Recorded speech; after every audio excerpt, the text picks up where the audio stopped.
Hi everyone, welcome back to my channel. Bombay రవ్వతో రవ్వ లడ్డు తయారు చేసుకుందాం. ఆ ప్రాసెస్ స్టార్ట్ చేసుకుందాం. ఈ రవ్వ లడ్లు ఎక్కువ రోజులు నిల్వ ఉండదు కాబట్టి మనం చేసుకునేటప్పుడు తక్కువ క్వాంటిటీనే చేసుకోవాలి. ఇక మంచిగా స్టవ్ ఆన్ చేసుకొని ప్యాన్ పెట్టుకొని నేను 2 కప్పుల బొంబాయి రవ్వని తీసుకున్నాను. ఇక మంట సిమ్లో ఉంచుకొని రవ్వని ఫ్రై చేసుకున్న తర్వాత గీ వేస్తున్నాను. రవ్వ లడ్లు టేస్టీగా రావాలంటే రవ్వ మంచిగా ఫ్రై చేసుకోవాలి. ఒకవేళ రవ్వ పచ్చిగా ఉంటే రవ్వ లడ్డు టేస్ట్ అనేది మారిపోయింది. మంట ఎక్కువ పెట్టుకొని ఫ్రై చేసుకుంటేనే మాడిపోయింది కాబట్టి కొంచెం ఓపికగా చేసుకుంటే చాలా టేస్టీగా ఉంటుంది లడ్డు. ఇక నెయ్యి మొత్తము ఈ రవ్వలో కలిపేసుకొని క్రష్ చేసుకున్న ఇలాచీ యాడ్ చేసుకోవాలి.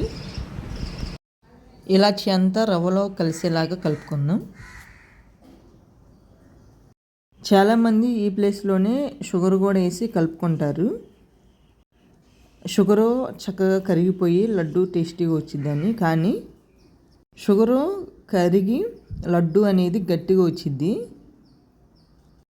ఇలా వేయించుకున్న రవ్వని మరొక బౌల్లో వేసుకొని బాదం పప్పు జీడిపప్పుని సన్నగా చాప్ చేశాను, వాటిని వేయించుకుందాం. ఒకవేళ ఇలా పలుకుగా కూడా ఇష్టపడిపోతే వీటిని మిక్సీ పట్టి కూడా ఈ లడ్డు చుట్టుకోవచ్చు. నెయ్యితో కూడా వీటిని ఫ్రై చేసుకోవచ్చు. ఎలా మీకు నచ్చితే అలా చేసుకోండి. ఇక ఫ్రై చేసుకున్న వీటిని కూడా వేసుకొని మనము 2 కప్పుల బొంబాయి రవ్వ తీసుకున్నాం కాబట్టి 1/2 కప్పు షుగర్ అయితే సరిపోయింది.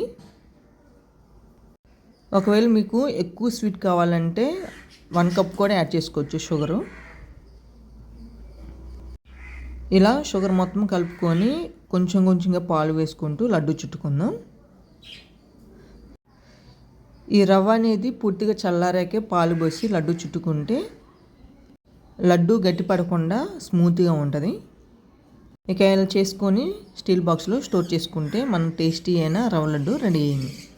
ఈ వీడియో నచ్చితే ప్లీజ్ లైక్, షేర్, సబ్స్క్రైబ్.